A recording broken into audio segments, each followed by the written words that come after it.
Em and Lex. Two imperfect six-figure business coaches, co-founders, and friends who decided to combine our superpowers to bring to market something we wish we had when we entered the world of coaching.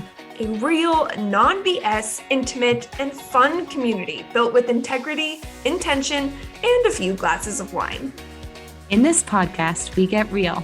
Real about life, business, relationships, and what it really takes to find your version of success in the world of coaching. Are you ready, Lex? I'm set, Em. Let's coach.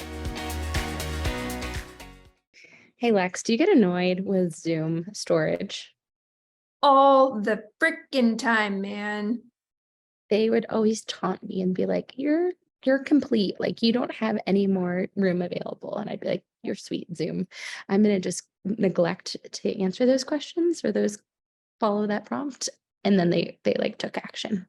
Yeah. I don't know if you guys are Zoom users. You probably are if you listen to the show to some extent, but you probably have seen that the cloud storage, it's either you keep deleting your Zoom meetings or you pay like $1,500 to upgrade. Like, there's nothing in the middle.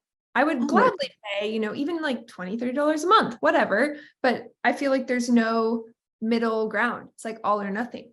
I completely agree. Or you save like 1,000 Zoom meetings to your computer and you're like, wow, why is my computer not moving? It's because I've got a gajillion things saved here. Well, in more fun news, Lex, you just had a big birthday. And by you, your baby did. Have we not talked about that? Not, I don't know. Wasn't it last weekend? We talked so much. It was 2 weekends ago. Was it 2 weekends ago? But it was her actual birthday on the 29th though, right? It was the 29th. Yeah, it was her actual birthday. Did we already talk about her birthday? Let's talk about this instead. This past weekend, I went on what is called the Ventura Wine Walk. And I went with my parents. I bought my parents tickets for my dad's birthday, another birthday. And we'd never gone. I think it's been shut down because of COVID for the last few years. It was poppin' downtown Ventura. However, the first like 4 or 5 places we went were not giving wine samples. Okay, so your Ventura Wine Walk, you're like, okay, day of wine drinking. Let's walk with wine. First place was a cider, fine. Rude. Second place was a jungle juice cocktail of like tequila and hard-ish. Third place was a peach mango wine spritzer, which still, but now your head is hurting more and more. Fourth place was a sangria, which technically, again, there's wine in it, but I didn't get like straight wine the whole day. So I have a question. Are you sure it was a wine walk or was it a WHINE walk? Oh, because I'm whining about it. Thank you guys. I'm here all day. No, but seriously, like it feels like they mismarketed how they were presenting. Like if it was an alcohol walk, or maybe because they can't market like an alcohol walk, wine is, I think, a different liquor license. So yeah, it was weird. I felt very bait. I mean, we still had fun, but I felt like it was a bait and switch. Like I was not prepared for that. My body was not prepared for that. My taste buds were not prepared for that. My headache was not prepared for that. Lex, what did you eat afterwards?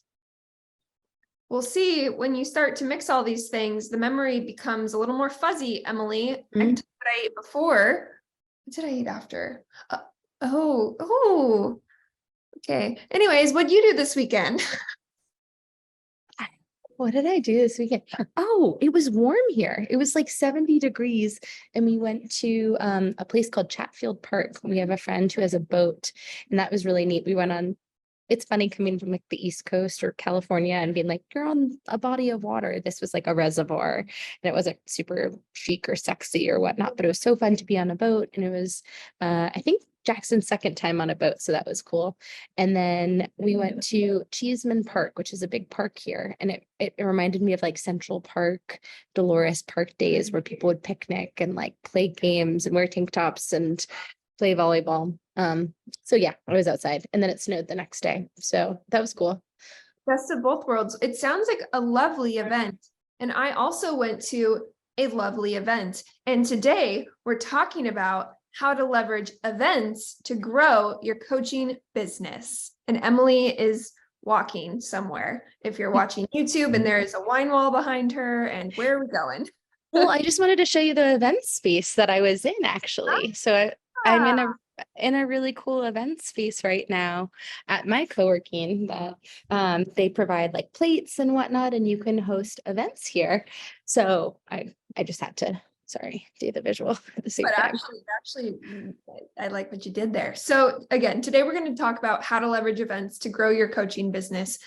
I think let's start a little bit by sharing both of our independent experiences with events, because we both have a lot of experience in very different ways. Emily, kick us off. I'm going to start at the beginning.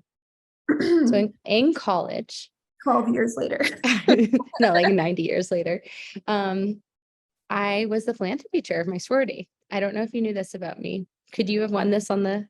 Yes. You probably knew this. So anyways, I was a philanthropy chair in charge of like planning our philanthropy events. And so that was kind of like my gateway into planning events. I was always the planner of my friends' trips and whatnot. And fast forward many years, I ended up having a corporate career doing special events and marketing. And that meant basically creating systems and processes for events to be executed within stores. So I worked in fashion. So we had the venues, which were the stores, and then we would create experiences where we would partner with local organizations and bring them into the stores to get to them drunk and have them shop, basically. So they were called sip and shops. And then we would do bigger events for store openings and other initiatives that were rolled out. But that was my foray into events. I'm going to pause there so I don't take up all the time. Lex, how did you get into events? But sorry, real quick. And then segues into, I think, the biggest part of your event experience. So round us off with the company that. Oh yeah, I own an events company. That's wild. No, guys, just kidding. So I love bringing people together. And so I was able to take my experience doing corporate events into creating an events focused networking business where we host events both in real life and virtually. And what I really realized about events is how turnkey, again, you can make events. Like each event can look the same and feel the same, and it can be produced and replicated across the country.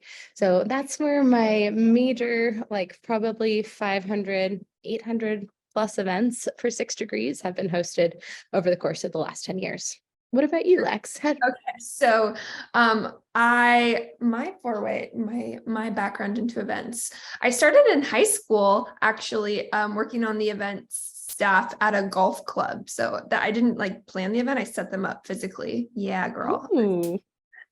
I then interned for event companies in college, but really being in PR before even becoming a business owner, I was in charge of ideating, hosting, leading, coordinating hundreds and hundreds of events for my clients, for my actual company, etc. Also attended a crap ton of events. Events are very in align with PR.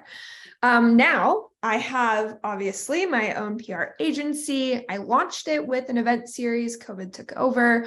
And Emily and I now have our co-baby where we host tons and tons of virtual events, and events happens to be one of the number one, not one of the number one way we not only fill our own cohorts, but it's one way we teach in our program.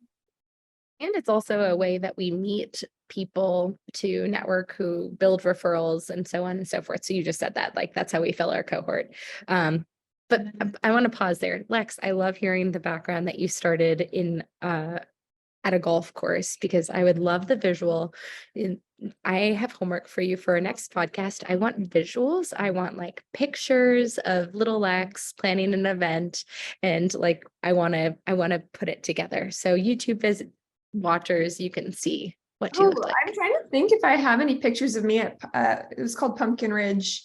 I worked there for a couple years. I don't know if I do. I definitely would have pictures of me doing PR post grad. I don't know if I even have pictures of me in like my event planning internships. I even did a wedding planner one summer. I just didn't, we didn't take as many pictures back then, I feel like, when we were working. No, probably not. I don't feel like smartphones were as prevalent as the way they are now, the capacity. But anyways, I want to show and tell for our next podcast. So We'll show and tell something. we'll show. Oh, okay. Well, we're going to show and tell something. So yes, you mentioned we're wildly inappropriate. You mentioned how we use events as a strategy for Ready Set Coach.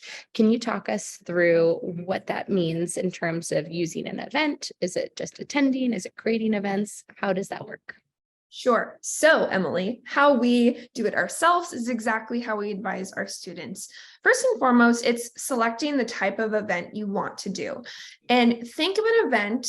If you know the purpose of this event going into it is for lead generation, you can set up the event accordingly. So, are you, for example, a business coach who's looking for creative entrepreneurs? Or are you a health coach who's looking for more recurring clients? Depending on what type of coach you are and what type of leads you're looking for, it might lend itself to a different type of event. So for scenario number one, the business coach, what would be a type of event that could generate leads? Well, what about a workshop, right? Flip side, if again, you're a health coach looking to attract maybe someone into some sort of coaching subscription, maybe it's a workout event. So step one is identifying the type of event you want to have. And what are some other types of events that people can have, Em? They can have fireside chats. They can have moderated panels. They could have reflective workshops where you're giving them little bits and pieces of a taste of what it's like to work with you, and then these individuals are implementing those learnings in real time. Let's see. You can do in real life events. You can do cross-pollinated events where you could partner with another like-minded individual. You can also partner with organizations that have well, we'll get to that part, but there's so many different types and ways to do events. And I want to also say, this is something I struggle with, and I'm curious if you ever feel this way, if this pops up. I coach, I talk all day long, but I still sometimes struggle with like identifying as a speaker. Like, I'm not a speaker, I'm a coach, I'm teaching. And so there might be some imposter syndrome that comes up to be in front of a group, especially if public speaking is a very uncomfortable thing for people. But just know that like these people are so lucky to be learning from you. Anyways, back on track. What other events can we do? No, I think that's a really good point. And one reframe I have that a hat I put on that maybe is helpful for you, Emily, and for anyone listening is I like to think of myself as a teacher. Sometimes there's a lot of emotions that get caught up in the word coach, but when I'm hosting an event and I'm teaching something and I can think of it as, a classroom, so to say, that kind of helps me. So two events that I think are worth highlighting because they're the most common ones we see out on the market are a masterclass and a workshop.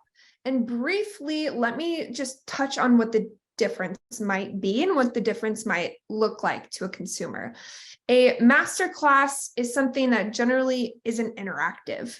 It is a presentation of sorts. You're teaching something, you're leading the group through something virtually. You technically can pre-record it. You can run it and set it with an ad funnel and sell someone into your course. That's a really common place or way we see a masterclass. A workshop, on the other hand, the main difference there is it tends to be interactive. There's some back and forth between you and those who are attending, and maybe even some live workshopping within the workshop.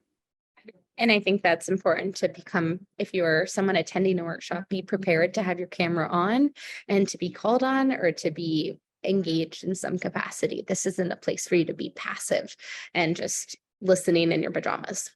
Yeah. And, coaches have success with both. The one that Emily and I tend to lean towards ourselves is the workshop because it does allow us to have that interaction, which we feel, at least for the type of programs and offerings we have, is the most conducive and effective to hopefully bringing people into our world to join Ready, Set, Coach. Yeah, and I think it's a great chance for people to really get to know our personalities and to showcase our personalities and ask the real-time questions that they couldn't properly ask if they were watching a pre-recorded masterclass. Lex, how can people find out how to work with us? Super simple. Go to readysetcoachprogram.com, link in show notes. So, Lex, can you share some examples of past events that we've hosted? Yes. Okay. So the very first workshop that we ideated was I think it was 6 steps to launch and grow a coaching business. We had iterations of that title.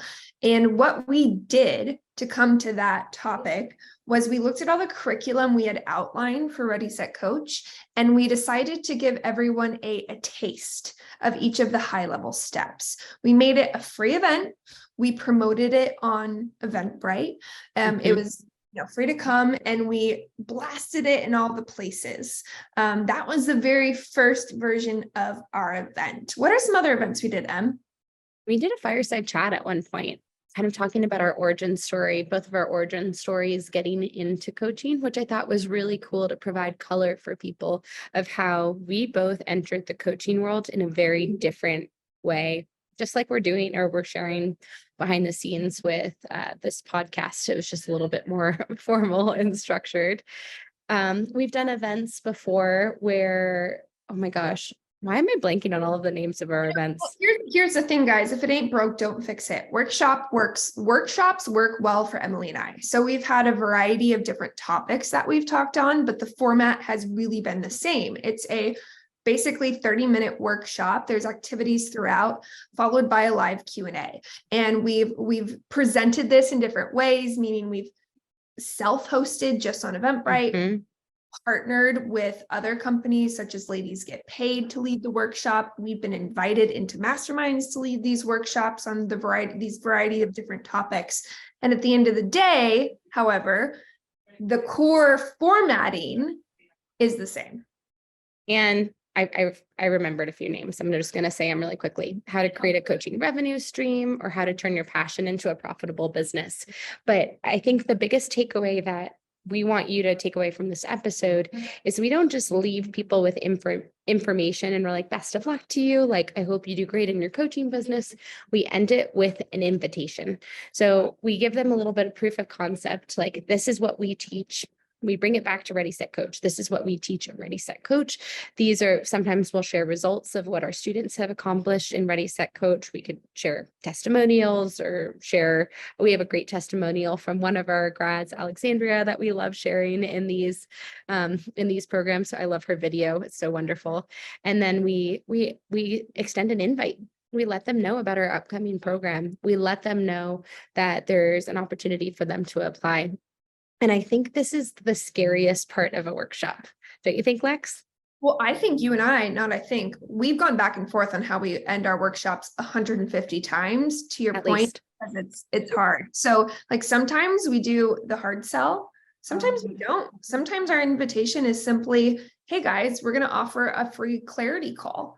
And we don't even sell them into our program. It's definitely something that I think has been helpful for us to be sitting in the shoes of our clients again and remember what it's like to sometimes get uncomfy with how do you sell or not sell at the end of one of these workshops.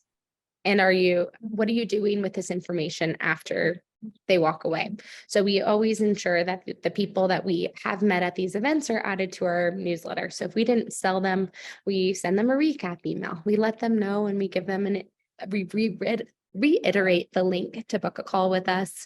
We reiterate like our upcoming program. We typically also include the recap, a replay of the presentation if for whatever reason they weren't able to make it, or they want to see it again in slow-mo and go through the exercises. Sometimes we'll also include a workbook in there so people can process the information in a different learning style. And something that Emily and I do is we like to, prior to each event, really think about who's going to be at that event and also the size of the event, because how we end it will depend on that. So if we're presenting a workshop to 50 people, for example, it's a lot less intimate of a setting. And that might be an opportunity where we go, okay, we're going to straight up sell at the end of it. Not in a way, right? Not at all, in our own way. But we're not going to have as much of an intimate Q&A at the end. Maybe we'll have some people popping on, but for us, this is what feels right. Flip side, we've also made, I'll call it game day decisions when let's smaller workshop and only 5 people show up. Then spending 2 minutes at the end of that workshop selling to these 5 people doesn't always feel right. So in those scenarios, we kind of flip the script and we just invite them to a clarity call to learn more. Or we also do live coaching too. We give them a chance to get coached by us in that moment. And we try to understand, and this is one of the challenges, but also one of the opportunities. If you have an Eventbrite event, think about what questions you can ask on your order forms so you can better understand the people and the positioning of where they are before they enter the room. So a question we like to ask, and with Ready Set Coach, we're focused on helping you add a coaching revenue stream to your already existing business or life. So one of the questions will be like, are you currently a coach? Or, how involved are you in coaching? Have you been coached before? And so getting kind of a gauge of where people are in their interest, and then also being able to ask them where they came from. I think this is my favorite question because it provides so much insight into how people find us. They're like, oh, we found you on your YouTube channel. We're like, oh, we got to turn up YouTube a little bit more. So I think making sure that you ask these balanced and comprehensive questions in advance will also provide you with that much more confidence before you enter the room. So some specific things we want to get into today too. First and foremost, let's kind of wrap up the event topic. One scarcity mindset or limiting belief that we hear a lot of people have, or a fear, is giving away too much for free. First off, we don't really think that's entirely possible, in the sense of, if someone can attend one 30-minute workshop and solve all the world's problems, you know what? Great, good for them. Also, you're the most phenomenal teacher in the world. But there are 2 very specific ways you can go about selecting that first topic for a workshop. One, don't reinvent the wheel. Pick one piece of your course or your curriculum or your teaching and just give them that taste. Or that's one. So let's say you have 10 topics. You can choose to just present on one of those 10. Or like Emily and I did, you can give them a little taste of all 10. Regardless, it's a little bit of the taste. It's the what? The wine walk. It's the wine walk. Oh, Lord. Bringing it full circle.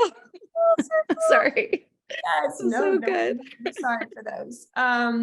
So that's on topic. But Emily, I also want to talk about the logistics. Okay, so I want to do a workshop, guys. How do we do it? So my favorite, both of our favorite ways, is picking the date first. So pick the date that you want to host the workshop, block your calendar, mark it on your calendar. And then from picking the date, it's understanding the topic that you want to present on. Typically, we will have an idea of what we want the topic to be in a loose description before we build the presentation.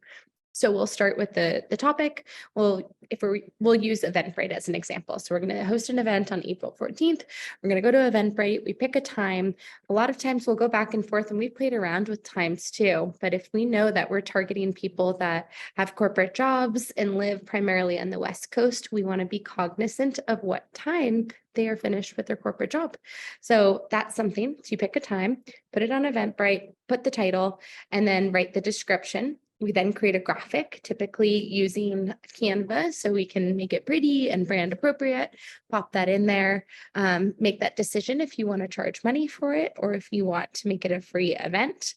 Add the needed tags to this event. Like, is it going to be a business event? Is it going to be, who is it for? And Eventbrite, if we're using Eventbrite, it will prompt you on all of those things.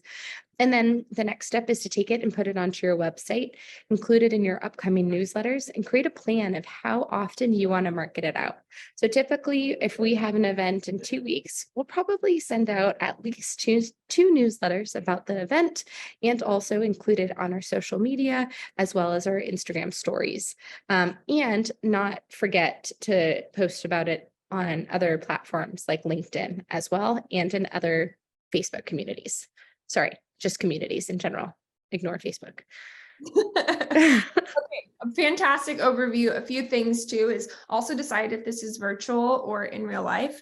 Because if it's in real life, obviously it gets more complicated in terms of venue selection. But for the purpose of this topic, let's just say virtual.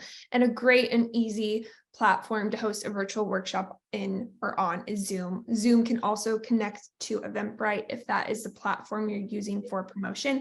By the way, if you guys have never heard of Eventbrite, go to eventbrite.com. It's a great tool for you to leverage in the promotion of an event. It helps spread or get your event in front of new eyeballs.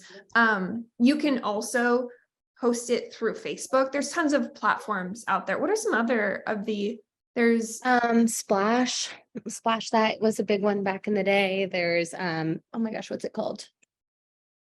There's so many Universe is a platform, like an events platform.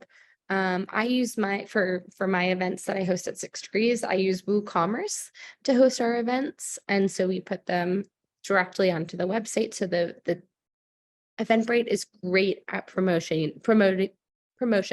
but it's also notorious for taking revenue from you. So doing it directly through WooCommerce saves you that money. Squarespace, you can also host events. You could also create an event through Flowdesk. You could create like a checkout cart if you wanted to, and just have a landing page with an event. So there's so many different systems that you can use, but it's having a place to send people. So let me clarify, guys, what you just heard. Emily was talking through platforms that can host your tickets and the exchange of gathering people, like giving them a ticket. When I was talking about Zoom too, I was more talking about literally like the physical virtual venue that you can host your event. So first, that's what sorry. No. So like where to is another one too. I don't know anything else besides Zoom. Just Googling it. There are a bunch. I used Google Meet. I hate Google. Sorry. Google Meet is a Microsoft Teams. So that could be your virtual venue. And then what Emily just went over are a lot of different platforms that you can run ticketing through, whether that ticket is paid or not. There's tons of platforms out there that you can look into. Again, one of our free favorite easy ones to use is Eventbrite. But if you want to integrate it directly into your website, Emily just gave you a few that you can look into as well. Lex, what are some best practices pre-event in terms of making sure people show up? Well, I will say it also, again, depends on the platform that you use. There might be features you can utilize. I'm going to stick with Eventbrite, guys, because this is one that we like to use. Event reminders. So don't just have people sign up and expect that they're going to remember when and where to show up. You should be reminding them the day before the event, the day of the event. Usually Eventbrite is auto set to 2 hours, and then again 10 minutes before the event. We need to remind people where and how to show up.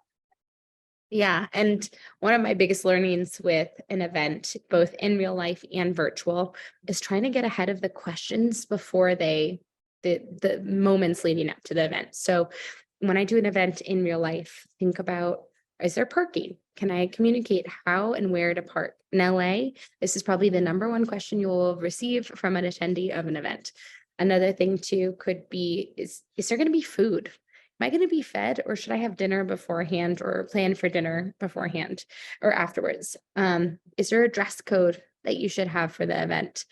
A lot of times showing up in person is a little nerve-wracking. Should I be wearing business casual? Should I wear jeans or like sweatpants? What's the grade in which you show up? I'm trying to think of anything else that I use. Oh, should I bring anything? Like, do I need to bring business cards, or do I need to bring whatever? Even thinking dinner parties, like I hate when people don't communicate ahead of time, like, oh my God, I was supposed to bring wine. I wish I prepare the people and empower the people before the event begins. And then so for virtual, let them know, is this camera on, camera off? Do they need to bring a workbook? Is there something, if it's a workshop class, do they need to have something that acts as a weight? So make sure ahead of time you're preparing your attendees with how they can prepare. also seriously do mention the camera on or camera off, because that is a big one for virtual. So then you have the event, you're doing your thing, you're teaching it, you're killing it, you're coaching it, you're deciding how you're going to leave off your people. Again, just let's pin that for a second and recap some of the ways you can end. You can hard sell. It's totally depends on your style. Hard sell might be like, literally, I am opening my group program today. Here's the price. Join now. Join me. Hi. Come play. I've been loving QR codes where they leave you with a QR code for a downloadable. So that's a really easy, accessible way to get them on your mailing list and potentially like in a certain email flow if you want that. I think some other things too can be just hold on. So that would be QR code or not, the ending there is giving them something they can walk away with. Yes. A downloadable, etc. You can give that to them via a QR code, but one, hard sell, two, giving them something to further their learning. A gift. Yeah, a gift. There you go. Okay. And then what else can we do? Inviting them to a call. And it doesn't have to be a sales call. It can be a no commitment call. It could be a discovery call. It could be a 15-minute pick my brain session. It could be a free mini strategy session. We like to do clarity calls. You know, a lot of people we're talking to or deciding if coaching is right for them or adding a revenue stream is right for them. We say 30 minutes, no obligation clarity call, pick our brain. We'll help you identify if this is right for you. Lex, why would we do that? Why would we get them on a call? Yeah. I mean, no obligation. Why would we waste our time with people who aren't sure? We're big fans of one-on-one connections, first and foremost, and it allows us an opportunity to connect in a more intimate way and coach and genuinely help them. Then, you know, naturally, if it turns out that they do want to become a coach and they are interested in learning more, great, there we go. But sometimes it doesn't always end that way. And I also want to add too that it can be, I look at it like a deposit in a bank. You're depositing goodwill and good value. And maybe that person's not your ideal person, but their best friend is, and they loved their experience with us, but we're not the right fit for what they're looking for. And then they can spread the word to someone else. So thinking about a connection call, not like as a sales call, is really going to help you with your mindset of serving a client, a person, not even as a client, but giving them value without an expectation of something in return. Yeah, for sure. So gift, call, hard sell, regardless, there needs to be some sort of CTA, call to action. Again, the purpose of this event in what we're talking about is lead generation. So what is a call to action that can either immediately lead them to your program or have them enter your world and become nurtured? Yeah. And dropping your Instagram, making it really easy for them to follow you, get on your mailing list. When you have their emails at the end of the day, don't be scared to not do anything with them. Make sure that they're receiving emails from you. I want to say that one of my favorite conversations I have with event venues is they're like, well, what's the benefit for hosting you in our event spaces? And this is the same thing for you to think about when hosting an event. An event should do a few things. It should be build brand awareness. It should be for client acquisition. It could be for sales, but those are primarily the three things that it does. And so when you are planning an event, if you can go and being like, this is a brand awareness, maybe it'll lead to sales, but overall, my biggest goal is brand awareness and client acquisition. Which this is such a beautiful example and why I'm always saying we should have met like 5 years earlier, because I was on the PR and venue side of things. I had a hotel series of properties across LA, and I was their in-house PR person. And I looked for people like Emily Merrell to come host their events in my spaces for that exact reason, because her events brought a new audience and a new awareness to my venue. You know, we can go back in time and we can revisit that relationship if you want. So Lex, what is our listeners' homework today? Yeah, well, we want to encourage you to throw your first or next event. And if you're a coach and you're looking for lead gen, we highly suggest you consider doing either a workshop, if that's relevant to what you do, or something that is interactive and allows you to truly create some sort of rapport or relationship with your your ideal client. I love it. And I think the next step is to start, even if you're like, I don't have many followers, or I don't have a huge audience, or, oh, I don't want to present in front of another organization. Put your event up on Eventbrite, send it to your 10 best friends and encourage them to invite one friend and start small. That's the best place to start. So commit to doing the thing, start and pick a date. And send us an invite. We'd love to know when it is. If we're free, we will be there. Yeah. Or tag us on Ready, Set, Coach and we can reshare it. Yeah, actually, always happy to do that, guys. So with that said, we'll see you the next time on the Ready, Set, Coach podcast. Oh gosh, got to work on our singing. If you're enjoying the Ready, Set, Coach podcast, please leave a review wherever you are listening. For more information about Ready, Set, Coach, visit readysetcoachprogram.com.